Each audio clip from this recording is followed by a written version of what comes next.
Imagine stepping onto a flight, ready to embark on a journey, only to be stopped in your tracks not because of a security issue, not because of a mistake, but because of the color of your skin. For Ava Robinson, a confident and accomplished woman, what should have been an ordinary travel day turned into an encounter that would shake the foundations of an entire industry. Little did the pilot know, the passenger he dismissed so easily wasn't just anyone, and her husband's arrival would change everything in a way no one could have predicted. Stay with me, because this story is about justice, karma, and the power of standing up for what's right. The hum of chatter filled the air as passengers shuffled through the bustling terminal. Flight 739 to Aspen was nearly ready for departure, and the boarding gate pulsed with the usual pre-flight tension. The sharp clicks of Ava Robinson's heels echoed against the tiled floor as she approached the counter. She was a picture of poise and sophistication. Her tailored navy suit hugged her tall, elegant frame, and her polished leather handbag swayed lightly at her side. She adjusted her scarf, a gift from her husband, David, and handed her boarding pass to the gate agent with a polite smile. The young man behind the counter froze for a moment, his gaze darting nervously to the pilot standing nearby. Captain Matthew Blake, a tall man with a square jaw and an air of arrogant authority, leaned casually against the counter, his eyes narrowed as they settled on Ava. "First class?" the gate agent asked hesitantly, his voice barely above a whisper. "Yes," Ava replied, her tone calm but firm.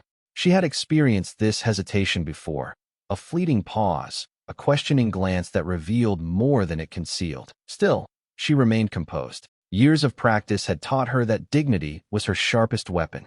The gate agent scanned her ticket and was about to wave her through when Captain Blake stepped forward. He placed a firm hand on the counter, stopping the process. "Excuse me," Blake said, his voice dripping with condescension. "Ma'am, are you sure you're at the right gate?" Ava turned her gaze to him, her dark eyes unwavering. "Quite sure," she replied, her voice steady. Blake chuckled, a sound that grated like nails on a chalkboard. "It's just unusual.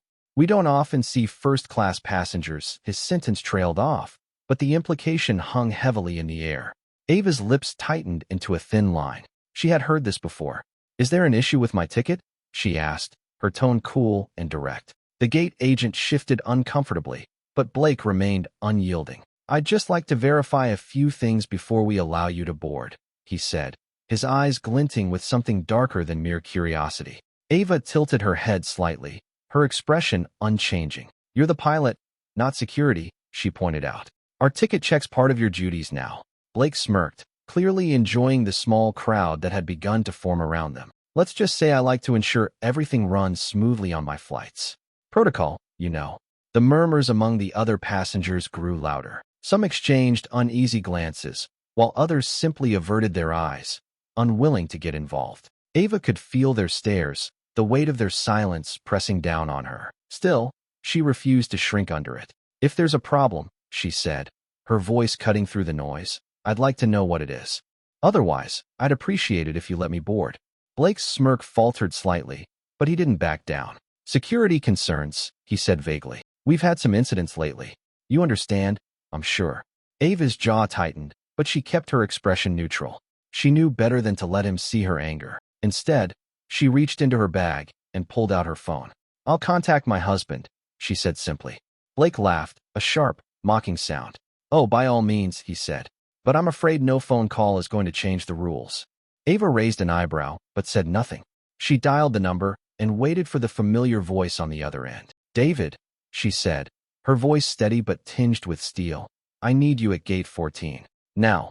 The reaction was immediate. Blake's smirk returned, wider this time, as though he believed he had already won. "No one's coming to save you," he muttered under his breath, just loud enough for Ava to hear. But Ava didn't flinch. She returned her phone to her bag and stepped aside, her posture unbroken.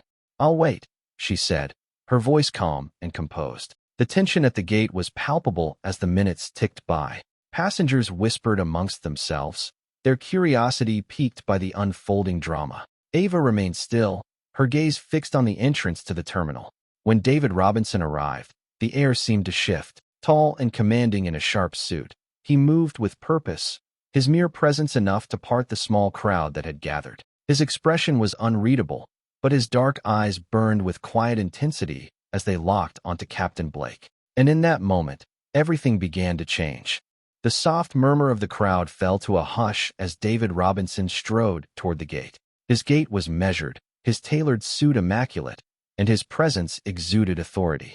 A hush of recognition passed through the more observant passengers. There was something undeniably commanding about him, even if they didn't know exactly who he was.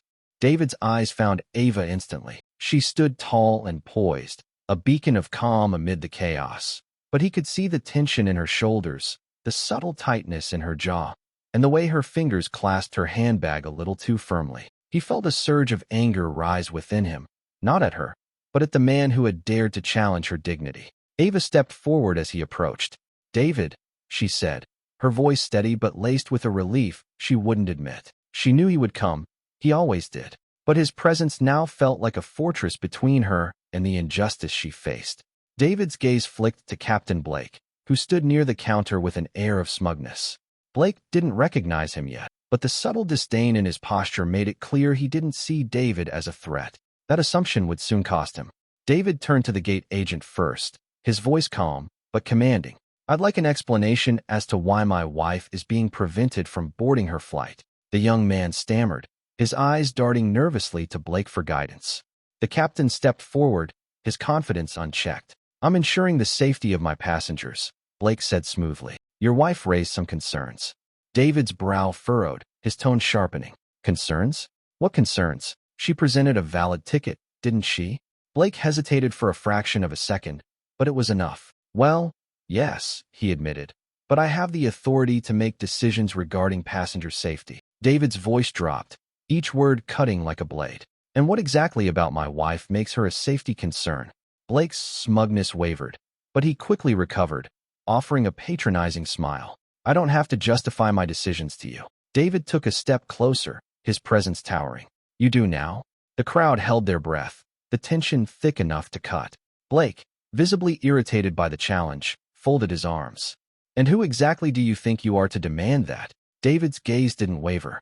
"David Robinson," he said evenly, "owner of this airline." The room seemed to freeze. Gasps rippled through the crowd, and the gate agent's face drained of color.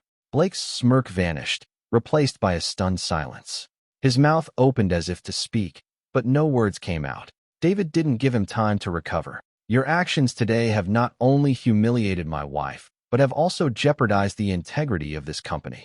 I demand a full explanation, right now." Blake stammered, his arrogance crumbling. I was just following protocol," he managed, though the excuse sounded hollow even to his own ears. David's voice cut through the air like a whip. "Do not insult my intelligence by hiding behind protocol. This is about prejudice, plain and simple. And it ends here." Blake's face flushed red, his bravado slipping further. "Sir, I was only trying to." "You were trying to what?" David interrupted. "Assert your superiority over a paying passenger? Over my wife. I will not tolerate this." Ava, silent until now, stepped forward. Her voice was calm, but carried a weight that silenced even Blake's feeble protests. "I've experienced men like you before, Captain," she said. "You think your position entitles you to treat people however you please. But today, you've crossed the wrong line." Blake looked between them, his confidence eroded. "It was a misunderstanding," he tried weakly, his voice trembling. David's gaze was icy. "The only misunderstanding here is your assumption that your behavior would go unchecked. Security will escort you off this flight. Consider this your last day in uniform." Gasps and murmurs broke out among the passengers. Blake's face contorted in disbelief. "You can't be serious," he spluttered. "I've been with this airline for over 10 years. And in that time, how many others have you treated like this?" David's voice was calm, but there was an edge of finality in his words. "Your tenure ends today." Security arrived moments later, summoned by the gate staff, who now stood rigid with fear. The officers approached Blake, who began to protest vehemently, but David raised a hand. "Escort him off the premises," David instructed, "and ensure his access credentials are revoked immediately." The security officers nodded, their movements efficient and unemotional. Blake's protests grew louder as they led him away, his voice fading into the distance. The passengers, silent and still processing the scene, broke into scattered applause. David turned back to Ava, his expression softening. "Are you all right?" he asked, his voice low, meant only for her. Ava gave him a small smile, her composure unbroken. I am now. David nodded and addressed the gate agent. Ensure my wife is boarded first and provided every courtesy. The young man nodded hastily, his hands trembling as he scanned Ava's boarding pass. Right away, Mr. Robinson. Mrs. Robinson, please, this way. As Ava walked toward the boarding tunnel, David lingered, ensuring everything was handled properly. His gaze swept over the remaining staff and passengers, silently daring anyone to question the events that had unfolded. And then, without a word, he turned and followed his wife onto the plane. The plush leather of the first-class seat offered a comforting reprieve, but Ava's mind remained restless. She adjusted the silk scarf around her neck and leaned back slightly, her gaze fixed on the cabin window. Beyond the glass, the runway stretched endlessly under the golden glow of the setting sun, an image of tranquility at odds with the storm that had just unfolded. The faint sound of footsteps drew her attention. A flight attendant approached, her expression apologetic and her hands clasped nervously in front of her. Mrs. Robinson, the attendant began, her voice tinged with both respect and unease. On behalf of the crew, I want to deeply apologize for the treatment you experienced earlier. It was unacceptable. Ava turned her gaze toward the woman, her expression unreadable. Thank you, she said simply, her tone cool, but not unkind. She didn't feel the need to say more. The weight of the earlier humiliation still hung heavy in the air. The attendant nodded quickly and backed away, leaving Ava to her thoughts. Moments later, David slid into the seat beside her, his movements purposeful but quieter than usual. His face, usually so composed, carried a trace of tension, a reminder of how the day had begun to spiral out of control. Are you okay? He asked, breaking the silence. His voice was low, almost hesitant, as if he feared the answer. Ava glanced at him, her lips curving into the faintest hint of a smile. I am, she replied. But you look like you're not. David sighed, running a hand through his neatly styled hair. I can't help thinking about how many others he might have treated that way, he admitted. How many people didn't have someone to step in for them? Ava nodded, her expression softening. It's not the first time I've dealt with someone like Captain Blake, and I doubt it will be the last. But today felt different. David leaned closer, his brow furrowing. How so? Ava turned back to the window, her voice quieter now. It wasn't just his words, David. It was the way he looked at me, as though I didn't belong, as though I was trespassing in a space that could never be mine, no matter how much I've earned it. David's jaw tightened. He hated the idea of her enduring such moments, and the realization that they had happened far more often than she let on only deepened his anger. I should have been here sooner, he said. I should have. David. Ava's voice was firm, cutting through his self-recrimination. She reached over, placing her hand on his. You were there when it mattered. That's what counts. The warmth of her touch grounded him, and he exhaled slowly, nodding. You're right, he admitted, but I won't let this slide. Blake's behavior isn't just about you. It's about the culture he thought would protect him. Ava's gaze met his, her dark eyes steady and thoughtful. Then let's change it, she said. Not just for me, but for everyone who's been in my shoes. David smiled faintly, a glimmer of pride lighting his features. We will, he promised, starting with a complete overhaul of the airline's policies. And I want you to lead it. Ava blinked, caught off guard. Me? You, David confirmed. No one understands the stakes better than you do. You've lived this, Ava. You can help ensure no one else has to. For a moment, Ava said nothing, her mind racing through the implications of his words. Then, slowly, she nodded. If it means making a difference, I'll do it. David squeezed her hand gently. You always do. The sound of the captain's voice crackled over the intercom, announcing their imminent takeoff. Ava and David settled into their seats as the engines roared to life, the plane hurtling down the runway and lifting into the air. As the cabin lights dimmed and the world below grew smaller, Ava closed her eyes, letting the hum of the engines soothe her frayed nerves. For the first time that day, she allowed herself a moment of peace, knowing that change was already in motion.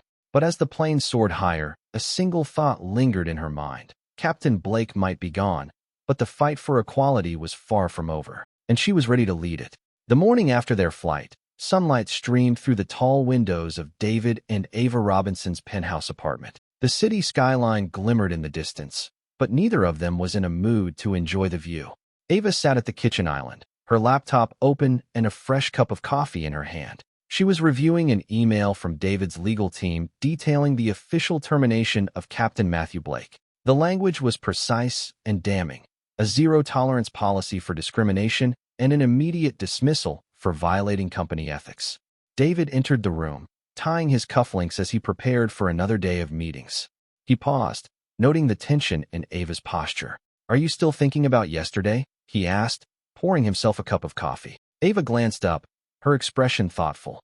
"It's not just about yesterday," she admitted. "It's about everything it represents." Captain Blake wasn't the problem. He was a symptom of something much bigger. David nodded, leaning against the counter. "You're right.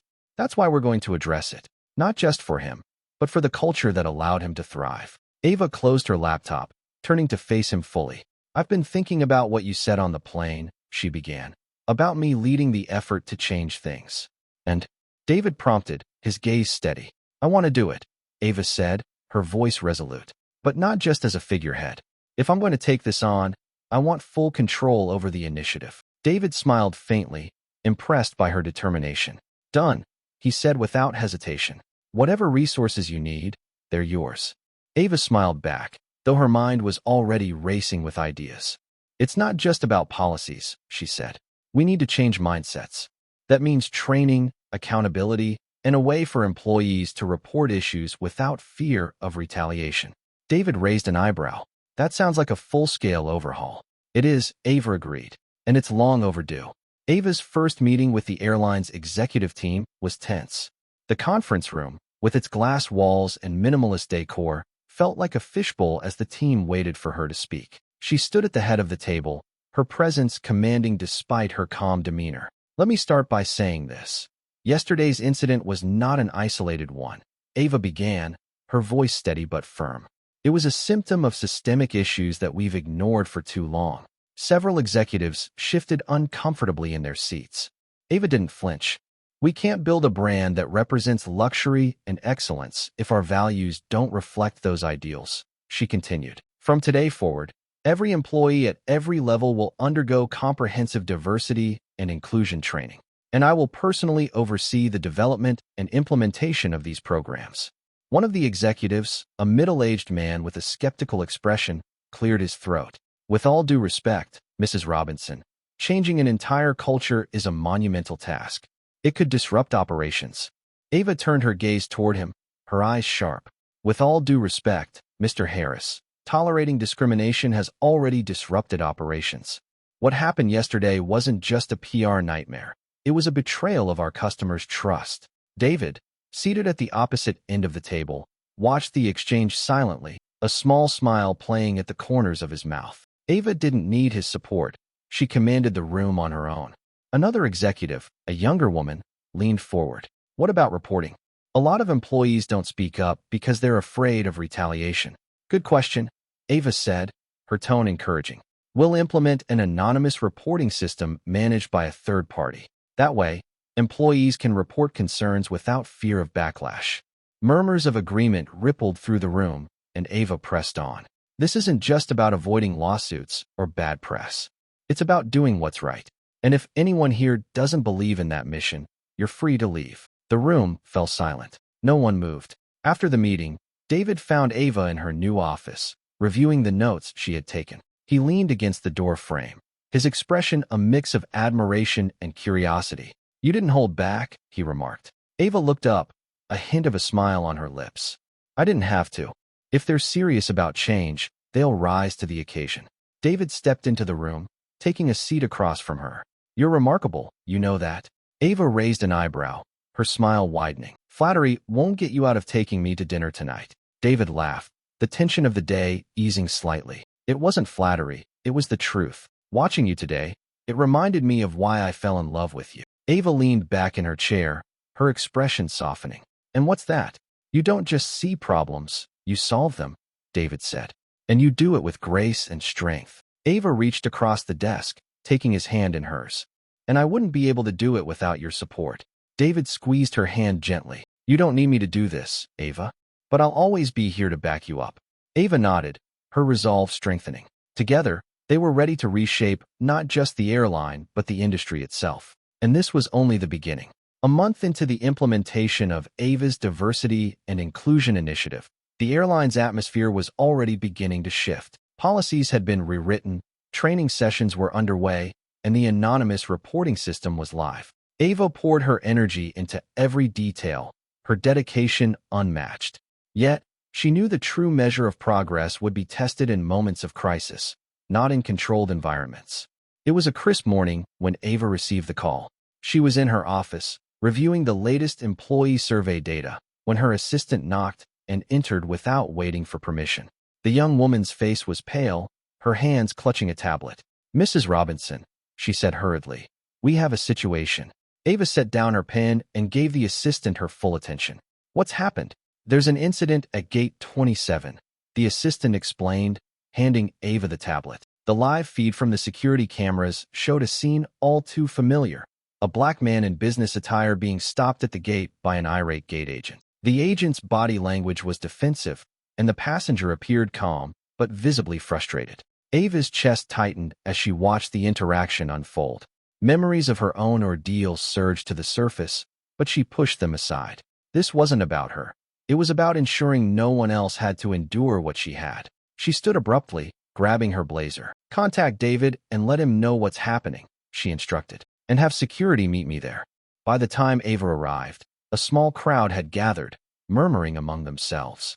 She moved through them with purpose, her heels clicking sharply against the polished floor. Security followed closely behind her. The gate agent, a young woman named Claire, was mid-sentence when she spotted Ava. Her face drained of color, and she stammered, "Mrs. Robinson, I didn't realize you." Ava raised a hand, cutting her off. "What's going on here?" she asked, her tone firm but even. The passenger, a tall man with a briefcase and a calm demeanor, stepped forward. "I was told my ticket needed further verification," he said, despite presenting my ID and confirmation number. Ava turned to Claire, her gaze piercing. "Is that true?" Claire hesitated, her eyes darting to the ground. "I thought his ticket might have been fraudulent," she said weakly. "We've been trained to look out for suspicious activity." Ava's voice hardened. "And what exactly about this man's ticket or his appearance seemed suspicious to you?" Claire opened her mouth, but faltered, her silence speaking volumes. The passenger folded his arms, his frustration now evident. "I've flown with this airline for years without issue," he said. "But today, I'm treated like a criminal." "What?" Ava turned to him, her expression softening. "Mr. Carter, I want to personally apologize for this experience. It's unacceptable and does not reflect the values we're working to uphold." Claire interjected, her voice desperate. "I didn't mean any harm." "But harm was done," Ava said sharply, her tone leaving no room for argument. "Mr. Carter was humiliated in front of his peers because of your assumptions. That's exactly what we're trying to eliminate." She gestured for a nearby supervisor to step forward. "Escort Mr. Carter to first class," Ava instructed. "Ensure he's comfortable and compensated for his time." The supervisor nodded and guided Mr. Carter toward the boarding tunnel, offering quiet reassurances. Ava turned back to Claire, who looked on the verge of tears. "Claire," Ava began, her tone firm but measured, "I understand that unconscious bias can influence decisions. That's why we've implemented training and new policies to prevent situations like this." Claire nodded, her voice trembling. "I have attended the sessions, Mrs. Robinson. I thought I was doing the right thing." Ava sighed, her expression softening slightly. "Mistakes happen, but accountability is key. I'll review this incident with HR, and you'll be required to attend additional training. For now, you're suspended pending investigation." Tears welled in Claire's eyes, but she nodded. "I understand," she whispered. Later that evening, Ava and David sat in their living room, the glow of the fireplace casting warm light across the space. Ava recounted the day's events, her voice calm but tinged with weariness. "You handled it perfectly," David said, his tone reassuring. "This is exactly why you're leading this effort." Ava leaned back against the plush cushions, her thoughts distant. "It's progress, but it's also a reminder of how far we still have to go. People like Claire don't act out of malice. They act out of ignorance. And ignorance is harder to fight." David reached over, taking her hand in his. "You're fighting it every day," he said. "And every day, you're making a difference." Ava smiled faintly, her resolve rekindled. "I just hope it's enough." "It will be," David said with certainty, "because you won't stop until it is." As the night deepened, Ava's thoughts returned to the passenger at gate 27. His frustration, his dignity, and the strength he showed in the face of adversity reminded her of why this mission mattered. This wasn't just about fixing an airline. It was about reshaping a culture, and she was ready to see it through, one battle at a time. The following week, Ava walked into the airline's headquarters with her usual grace, but there was an unmistakable fire in her eyes. The previous incident at Gate 27 had reignited discussions across the company, both supportive and contentious. Ava knew that change, real change, never came without resistance. She stepped into the executive boardroom, a cavernous space with sleek glass walls that reflected the city skyline. The air felt heavy with anticipation as the board members gathered. Some offered polite nods as she entered, others avoided her gaze entirely. At the head of the table, David sat with his usual air of quiet authority, but today his presence felt more like a buffer against the brewing tension. "Thank you all for joining us," David began, his voice calm but firm. "As you know, we've made significant strides in implementing the Diversity and Inclusion Initiative. However, recent events have highlighted that there's still work to be done." Ava rose from her seat, her gaze sweeping across the room. "The incident at Gate 27 was a clear reminder of the biases we're still battling," she said. "It's not enough to issue policies. We need to ensure they're being followed. And that starts with leadership." One of the board members, a man in his 50s named Richard, leaned forward, his expression one of polite skepticism. "Mrs. Robinson, while I agree with the importance of inclusivity, these changes are causing operational disruptions.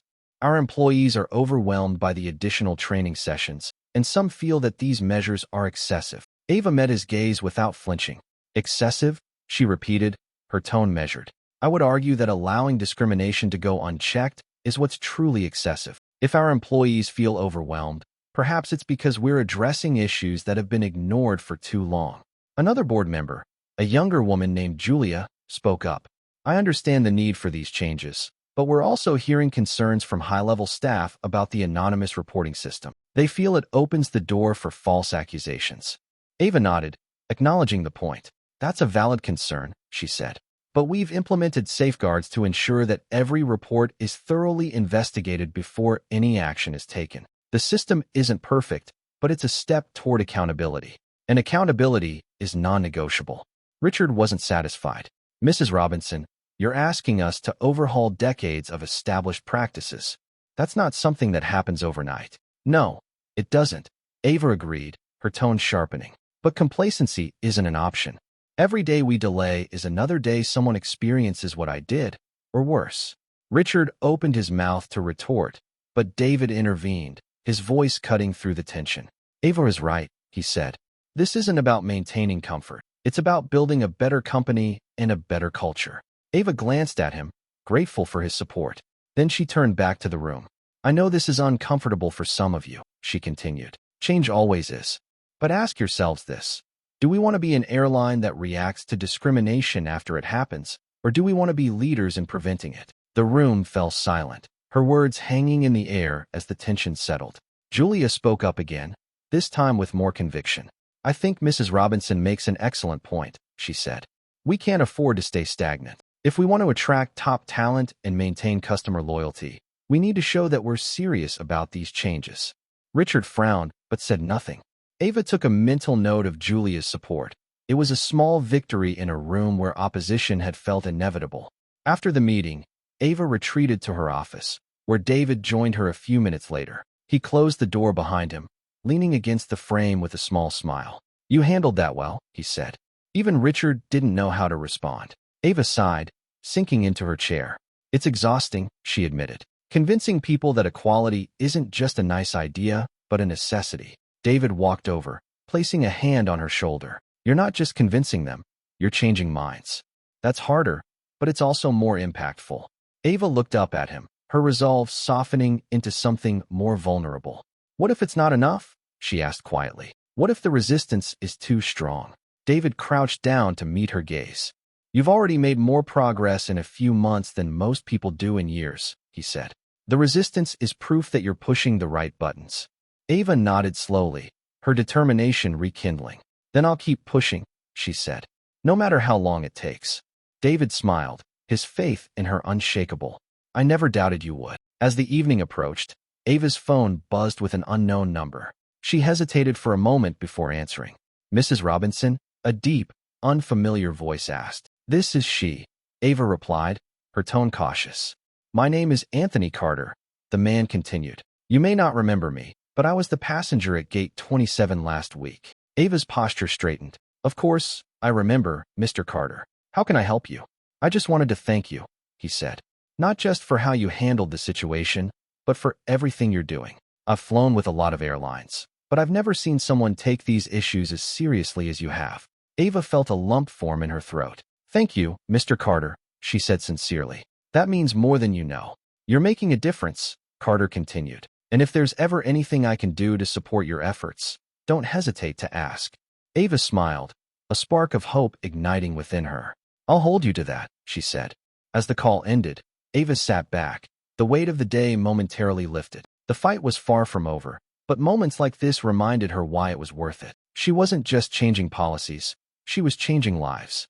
And that, she realized, was the greatest victory of all. Months passed, and Ava's initiative began to ripple across the airline industry. Articles praised her efforts, and employees who once feared speaking up now felt empowered to share their experiences. Yet for Ava, the fight was far from over. Each success was met with new challenges, new skeptics, and new opportunities to prove that change was not only necessary, but inevitable. Ava was invited to speak at a global aviation summit, a gathering of CEOs, executives, and policymakers. Her keynote address was the most anticipated event, and she knew the weight of the moment. Standing on stage, her voice was steady, her words purposeful.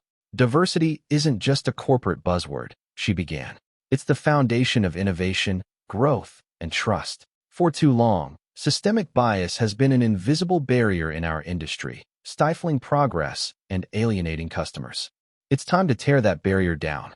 Her speech was met with a standing ovation, but the real victory came afterward. Leaders from competing airlines approached her, asking how they could implement similar programs.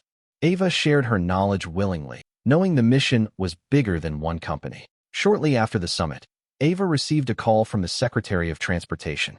Impressed by her work, they invited her to join a federal task force aimed at combating discrimination across all modes of transportation. It was an honor she hadn't expected, but one she couldn't refuse. David supported her wholeheartedly. "This isn't just about the airline anymore," he said. "It's about setting a standard for the entire country." With his encouragement, Ava accepted the position. Her role on the task force became a new platform for her advocacy, amplifying her voice and her vision. Meanwhile, Captain Matthew Blake faced the consequences of his actions. His termination was not the end of his troubles. A passenger advocacy group filed a formal complaint against him, and his record of discriminatory behavior was brought to light. Unable to secure a position at another airline, Blake filed a wrongful termination lawsuit against Ava's company.